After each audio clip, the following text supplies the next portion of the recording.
50편 1절에서 6절.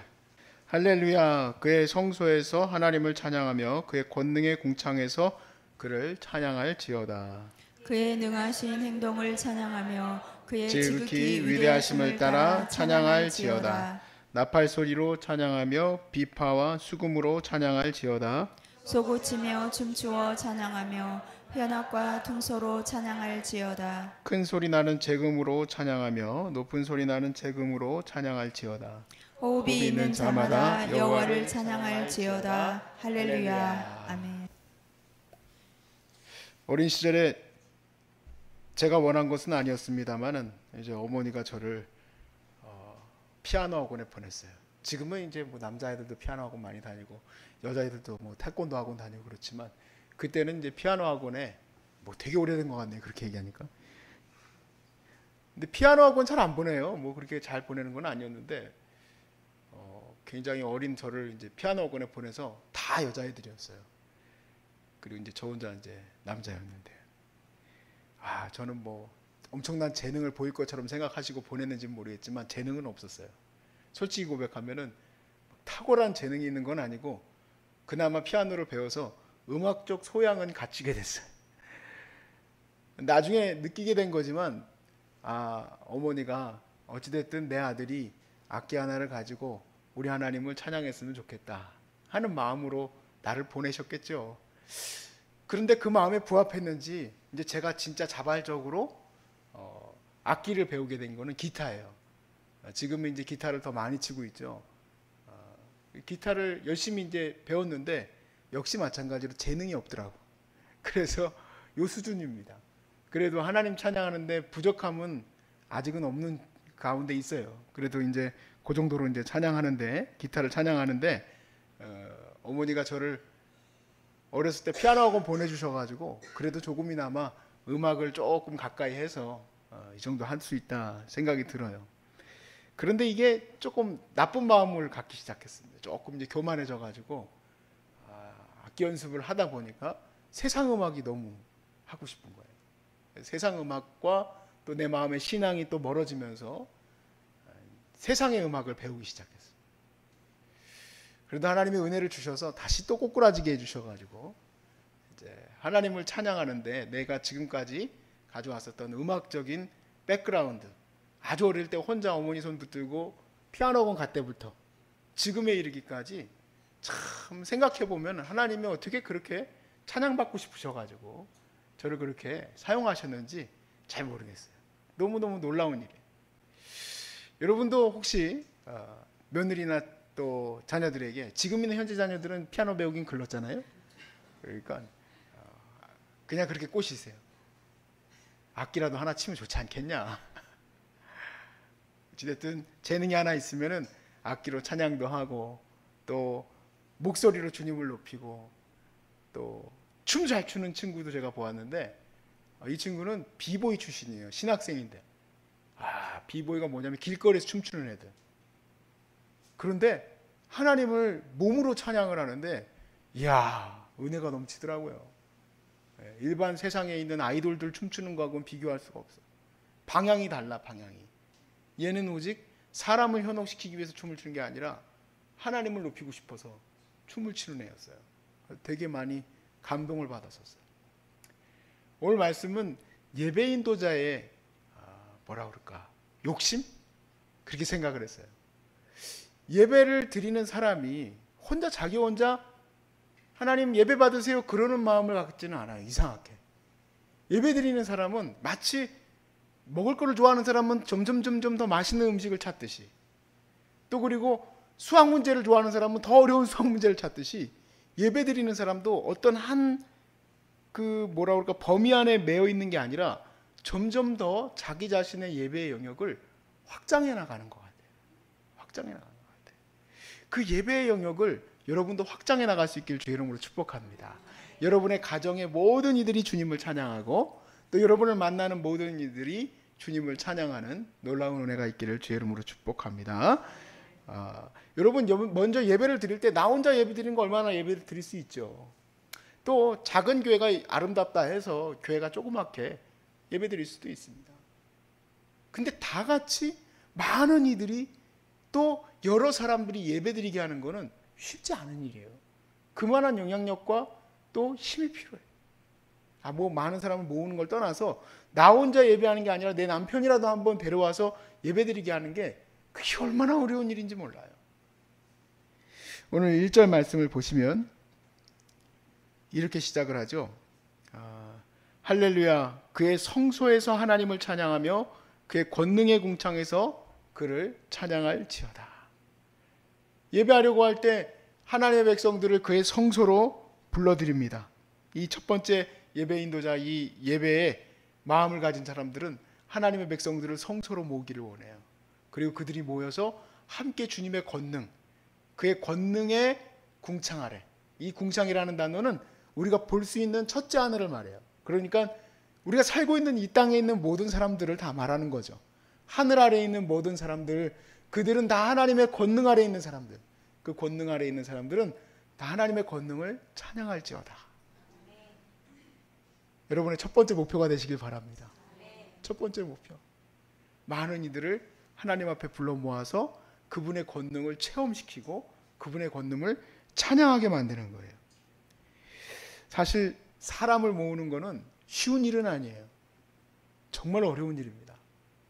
나름대로 노력이 필요하고, 나름대로 기도가 필요하고, 나름대로 체험이 필요해요. 그냥 막연하게 내가 예배 자리로 오라고 해가지고 예배에 오는 게 아니에요. 여러분들이 먼저 이렇게 어려운 시간들을 겪고 나서 하나님의 권능을 체험하시길 바랍니다. 그리고 권능을 체험하시고 그 체험하신 마음을 가지고 이제 오라고 하는 거예요. 예배 자리로 같이 가서 예배하자. 나 혼자 예배드리던 거에서 영역을 하나 넓힌 거예요. 예배드리고자 하는 사람들은 다 이 마음에 욕심이 있어야 돼요. 이런 욕심이 없이 어떻게 예배자라고 할 수 있겠어요? 두 번째 욕심은 이렇게 얘기해요. 그의 능하신 행동을 찬양하며 그의 지극히 위대하심을 따라 찬양할지어다. 이제 마음에 교감을 느끼는 거예요. 그의 능하신 행동을 찬양하는. 사실 예배드릴 때 보면은 저도 이제 예배드릴 때 그렇게 얘기를 해요. 우리 다 같이 뭐 이렇게 한 300~400명 이상 되는 교회에서 예배를 드리고 1000명이 되든 몇 명이 됐든 처음에 이제 멘트를 하잖아요. 우리 다 같이 찬양하든지 말든지 합시다. 그런 사람이 어디 있어요?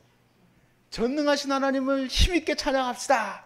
그러면서 드럼이 따다당 하면서 찬양을 하는데 나는 막 이제 드디어 이제 찬양한다 하면서 찬양하든지 말든지 해라. 이렇게 돼버리면 이제 앉혀놓은 것도 어려운데 그 능하신 하나님, 그 전능하신 하나님을 나처럼 찬양하게 하는 게 어려운 거예요. 이게 어떻게 될까? 전능하신 하나님을. 우리가 찬양을 저도 좀 몇 곡 좀 만들어 봤는데 찬양시를 지을 때나 또 이런 어떤 가사를 쓸 때에는 자기의 체험 가운데 써요. 자기가 경험한 하나님, 자기의 은혜 하나님을 쓰게 돼요. 다윗이 시편 8편에서 그렇게 고백하죠. 여호와 우리 주여, 주의 이름이 어찌 그리 아름다우신지요. 왜 아름답습니까? 그 아름다우신 이름을 어떻게 체험합니까? 하늘의 해와 달과 별을 하나님이 지으셨지만 그 모든 것 가운데서 이 사람, 아무것도 아닌 나를 지켜보심이 얼마나 감사한지. 언제 나온 겁니까? 그게 사울을 피해서 도망 다닐 때, 동굴로 도망 다닐 때 하나님의 은혜가 너무 큰 것을 사람들에게 전달하는 거예요. 그래서 다윗을 아는 사람은 전능하신 하나님을 내가 지금은 아직 마음이 열리지 않았지만 느끼게 돼요. 그래서 여러분 전능하신 하나님을 경험하시기 바랍니다. 그리고 그 전능하신 하나님이 나와 함께하는 예배자들에게도 동일하게 역사한다는 그 마음이 있어야 돼요. 나한테 역사하신 하나님 저 사람한테는 역사 안 한다가 어디 있습니까? 그들에게도 역사하는 거예요. 전능하신 하나님, 모든 공의의 하나님, 능력의 하나님, 은혜의 하나님이 지금 이 모든 사람들, 각기 다 다른 사람들이에요. 이 각기 다 다른 사람들의 마음속에 동일하게 역사하게 될 것을 믿으셔야 돼요. 그것을 이제 같이 교감하는 겁니다. 한 예배에 대한 설명을 하신 그 분의 설명을 이렇게 하시는데 그분이 그러더라고요. 예배에서 아주 중요한 요소 중에 하나가 뭐냐면 예배자들의 마음에 하나님이 동일한 마음을 심어주시는 거라는 거예요. 그 마음이 뭐냐면 하나님을 경외하는 마음이에요. 경외하는 마음. 저 사람도 하나님을 경외하는 마음을 주시고 이 사람도 하나님을 경외하는 마음을 주셨다 이 얘기예요. 각기 다 다른 삶을 살지만 그걸로 한 마음이 이루어지게 하는 겁니다. 공감되어지는 은혜가 있는 거죠. 그 다음에 3절, 야, 공감의 능력까지 나아간 것도 대단한 겁니다. 그 다음에 이제 3번은 뭐냐면 악기로 하나님을 찬양하는 거예요. 악기로. 나팔 소리로 찬양하며 비파와 수금으로 찬양할지어다. 나팔 소리와 비파와 수금으로 멜로디도 만들고 또 그리고 거기에는 화음도 만들어요. 사실요, 이건 인간에게만 있는 능력입니다. 동일한 음으로 새들도 노래를 하죠. 그런데 지들 마음대로 노래. 근데 우리는 똑같은 음을, 물론 이제 음치 말고요. 똑같은 음을 같이 내고 화음도 내고 박자도 맞춘다는 것은 인간에게만 있는 능력이에요. 그래서 어떤 인문학자입니다. 이거는 이제 그 신학자는 아니고 그런 사람이 이렇게 얘기를 해요. 인문학자인데 이분은 인간에게 있는 능력 가운데 이 소위 말해서 음악적인 탤런트는 항상 영적인 것에 쓰였다라는 말을 해요. 인간이 영적이다라는 말을 할 때에 굉장히 중요한 증거로 삼을 수 있는 것 중에 하나가 뭐냐면 음악적 요소예요. 음악적 요소.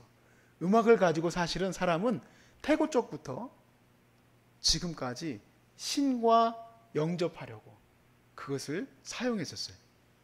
근데 이 똑같은 가사와 똑같은 템포와 똑같은 음악을 가지고 다 같이 하나님을 찬양한다는 것이 얼마나 아름다운 일인지 몰라요. 그래서 연습하고 같이 합주하고 같이 박자를 맞추고 그리하여서 최고의 음악을 이제 만들어내는. 처음에는 저 멀리 있었어. 성소는 무슨 성소입니까? 예배당은 무슨 예배당입니까? 주님을 찾지도 않았었지. 근데 내가 열심히 그 사람에게 하나님의 은혜를 전달함으로 함께 예배하는 곳에 모였어요. 그뿐만 아니라 맨날 그냥 입만 딱 벌린 듯 마는 듯 그냥 박수는 치는 듯 마는 듯 눈은 딱 감고 있고 그랬었던 그에게 하나님의 은혜가 공감되어져서 함께 하나님을 경외하는 찬양을 해요. 그뿐만 아니라 그 찬양이 같이 공교로이, 우리 시편 말씀에 보면 하나님을 찬양할 때 공교로이 찬양하라. 공교로이가 영어로 보니까 skillfully, 하나님을 아주 정말 잘 연습하여서 하나님을 찬양하라는 거예요. 그렇게 찬양하는 것을 이뤄가는 또 목표. 그 다음 목표는 뭐냐? 4번. 서고치며 춤추어 찬양하며 현악과 퉁소로 찬양하지어다. 이제 사람들을 일으키는 거예요. 일으키는 거예요. 이거 얼마나 어려운지 몰라요. 젊은이들은 일으킬 수 있습니다. 그런데 나이 드신 분들 일어나라 그러면 못해요. 이건 불가능한 일이야. 암 환자들 일어나는 거 불가능한 일입니다. 저도 근데 일으켰어요. 어떻게 하면 되는가 했더니 내가 일으키려고 하지 말고 여러분들이 알아서 하십시오 그랬더니 세상에 가발까지 쓰고 나와가지고 다 이러고 있어. 동따라당땅 동땅땅땅 그러면서 하나님을 찬양, 왕이 오신다 그러면서 막 찬양하더라고. 이야, 내계강 같은 평화하면서 찬양하고 예수님이 좋은 거라면서 찬양하고 춤추면서 가만히 해도 되는데, 가만히 예수님이 좋은 걸 어떡합니까 해도 되는데 왜 춤추면서 합니까? 내 몸도 하나님을 찬양하는 거예요. 퉁소와 또 그리고 그 이 현악기가 아니라 이제는 뭡니까? 소고가 뭡니까? 타악기죠. 그걸 가지고 하나님께 찬양하는 역사까지 일어났어. 그리고 5절에 보니까 큰 소리 나는 재금으로 찬양하며 높은 소리 나는 재금으로 찬양하셨다. 역시 이제 화음을 맞추는. 6번이 이제 가장 어려운 목표입니다. 여러분의 목표가 되고 저의 목표가 되길 바랍니다. 같이 읽어봅시다. 시작. 호흡이 있는 자마다 여호와를 찬양할지어다. 할렐루야. 일단 호흡만 붙어 있으면 찬양하게 만드셔야 돼. 춤추고 찬양하는 거는 이건 일도 아니에요. 이거는 내가 보니까 어렵지 않아. 보니까 이거 경합을 시키면 돼. 그러면 어떻게든 나와가지고 춤추고 찬양해. 그런데 더 어려운 게 뭐냐? 호흡만 붙어 있어도 찬양을 하게 할 수 있을까? 할 수 있습니다. 어떻게 하면 할 수 있을까요? 여러분들이 그만큼 헌신하고 충성하면 호흡 있는 자가 하나님을 찬양. 그 모든 자가 하나님을 찬양할 거예요. 그런 생각을 해봤어요. 찬양이라는 건 감사잖아요. 그냥 찬양이 안 나오죠. 이렇게 암에 걸리고 질병과 어려움과 낙담 속에 있는 사람들이 어떻게 찬양을 하게 할 수 있겠습니까? 정말 쉽지 않은 얘기예요. 그런데 먼저 이제 저희 어머니가 해오던 사역에 많은 포인트를 제가 두고 있는 거죠. 뭐 사실 제가 이 사역을 하면서 뭐 소중한 사람들 뭐 서울육센터하고 여기하고 상관은 무슨 상관입니까? 아무 상관 없습니다. 사실 모든 것은 다 상관없다고 할 수도 있잖아요. 그리고 내가 여기서 뭐 여러분들한테 영리를 추구하든 여러분들한테 뭘 하든 내가 예배를 한 번을 드리든 예배를 안 드리든 제 마음대로 할 수 있지 않겠습니까? 근데 그게 아니라 하나님이 해오신 그 기본적인 룰이 있더라고요. 그래서 제가 그거를 따라갔어요. 그 룰이 뭐냐면 어렵고 힘겨운 자들의 마음이에요. 어렵고 힘겨운 자들의 마음. 그래서 그 마음이 어디까지 가야 되냐? 호흡만 붙어 있는 사람의 마음까지도 내가 느껴봐야 돼.